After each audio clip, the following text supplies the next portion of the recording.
warahmatullahi wabarakatuh. Waalaikumsalam warahmatullahi wabarakatuh. Selamat pagi teman-teman. Pagi. Semangat? Masih. Oke. Terima kasih untuk waktunya kepada Bapak PJ untuk telah memberikan saya tempat dan ruang di kelas C ini untuk mengenalkan dan mempelajari surat Al-Insyirah, kajian materi dan metodologi pembelajarannya. Oke. Langsung saja. Di sini saya akan membawakan presentasi tentang surat Al-Insyirah, di mana kita itu pasti mengenal yang namanya itu permasalahan. Kalau misalkan dalam hidup kita tidak ada permasalahan, apakah disebut hidup? Tidak. Maka di pendahuluan ini saya menyimpulkan 2 poin. Pertama, kesabaran dan keyakinan bahwa setiap kesulitan pasti disertai dengan kemudahan. Yang pastinya itu ada tersemat pada surat Al-Insyirah tersebut di ayat 5 dan 6. Lalu yang kedua adalah motivasi untuk terus berusaha, mengingatkan agar selalu teguh dalam iman dan mengajarkan manusia untuk bertawakal kepada Allah Subhanahu wa Ta'ala. Oke, mungkin itu adalah sebuah pendahuluan yang dimana saya kira pentingnya untuk kita bahas di pagi cerah hari ini. Cerah banget ya. Masya Allah. Karena tanpa adanya sebuah penekanan tentang kalau misalkan Allah tuh yakin, kita ada sebuah keyakinan kalau Allah tuh akan membantu kita dalam semua permasalahan kita, karena kita tuh harus berkhusnuzon kepada Allah seperti itu. Sesuai dengan Al-Insyirah yang ada 8 ayat ini ya dalam Al-Qur'an, bisa saya bacakan. A'udzubillahi minasyaitonirrajim. Bismillahirrahmanirrahim. Alam nashrah laka sadrak wa wada'na anka wizrak alladzi anqadha dhahrak wa rafa'na laka dzikrak fa inna ma'al usri yusra. Inna ma'al usri yusra fa idza faragta fansab wa ila rabbika farghab. Oke. Di sini ada 8 ayat di mana arti di dalam surat Al-Insyirah ini yang pertama itu, bukankah kami telah melapangkan dadamu, wahai Nabi Muhammad?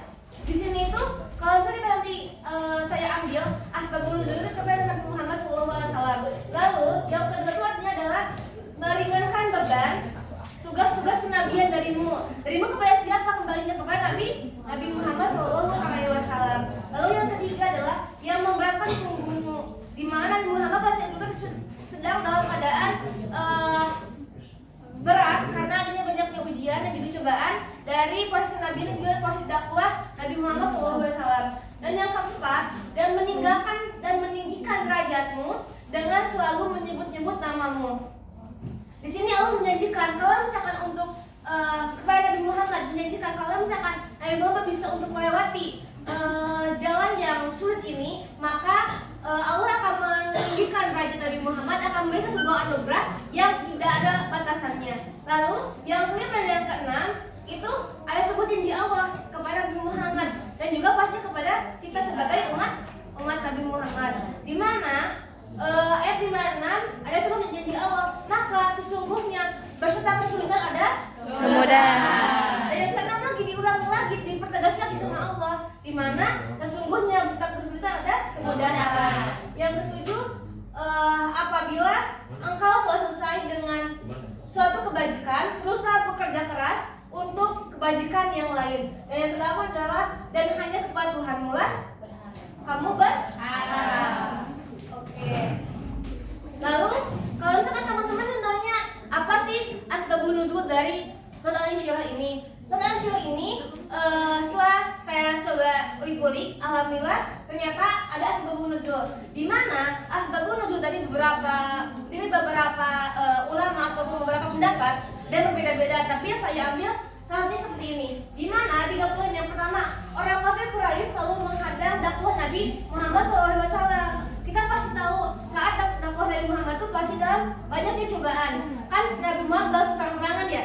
Ada yang namanya tuh dakwah sembunyi-sembunyi dulu, nanti terang-terangan. Di sembunyi-sembunyi ataupun di agak boleh terang-terangan itu ada yang namanya tuh sebuah kesulitan. Lalu yang kedua adalah sebagai bentuk dukungan Allah agar Nabi selalu menguatkan hatinya dalam berdakwah, dan yang ketiga adalah pertolongan Allah kepada hambanya itunya. mata.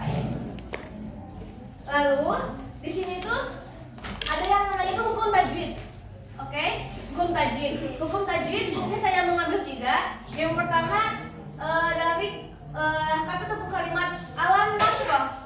Di sini hukumnya apa? Alam nasroh. Hukumnya ada izar sangkawi. Kenapa izar sangkawi? Karena di sini adalah pertemuan dari mim sukun kepada nun yang berharokat. Di mana dibacanya itu harus jelas. Kalau misalkan untuk kaidahnya bisa dibaca wahtalisu idharu fil baqiyah min ahrufi wa samiha safiyah. Nah, itu ya sedikitnya.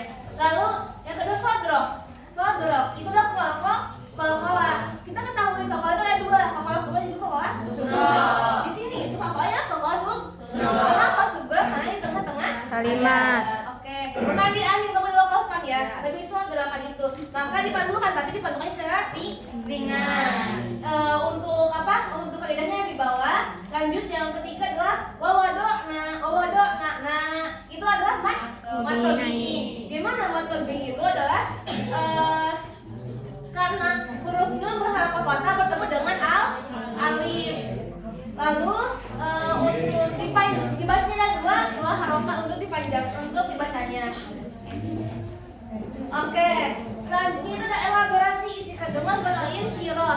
Elaborasi dari surat kandungan surat Al-Insyirah ini secara ringkasnya saja bahwa kita itu dituntut untuk selalu berhusnuzon kepada Allah Subhanahu wa Ta'ala. Karena apa? Karena dalam surat Al-Isra ayat 5 dan juga 6 itu sudah ditekankan bahwa sesungguhnya setelah kesudahan ada kemudahan. Tetapi secara logikanya semua manusia di muka bumi ini pasti kalau misalkan ada sebuah kesulitan tuh pasti ngerasa sedih. Bahkan suka mikir gini, iya apakah Allah gak sayang sama aku ya? Kayak gitu. Kayak berat banget hidup ini gitu. Kok ini terus cobaannya kok aku doang sih ya kayak gitu. Padahal mah enggak. Dimana mungkin itu cobaan atau ujian untuk meningkatkan derajat kita. Karena apa? Karena pada ayat sebelum dari 5 dan 6 yang keempat, Allah sudah memberikan hadiah ataupun anugerah itu derajat yang setinggi-tingginya kepada seorang yang bisa melewati ujian Allah Subhanahu wa Ta'ala. Seperti itu. Lanjut adalah ke metodologi pembelajaran. Di sini saya mengambil ada 6. Yang pertama adalah tujuan pembelajaran. Yang kedua pendekatan pembelajaran. Tujuannya yang tadi yaitu untuk agar kita terus berhusnuzon kepada Allah Subhanahu wa Ta'ala. Lalu pendekatan antara dari hati ke hati. Karena sebuah permasalahan itu kadang tidak bisa buat masuk langsung ke otak atau secara game dan sebagainya, karena sebuah masalah itu akan lebih enak, lebih ke pendekatan daripada ke batin seperti itu.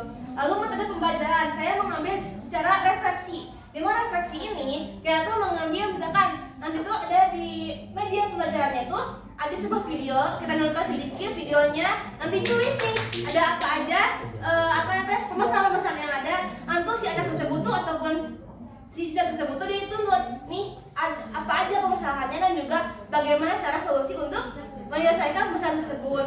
Lalu ada sumber belajar itu dari buku panduan dan juga pasti dari Quran Al-Insyirah. Lalu yang terakhir adalah evaluasi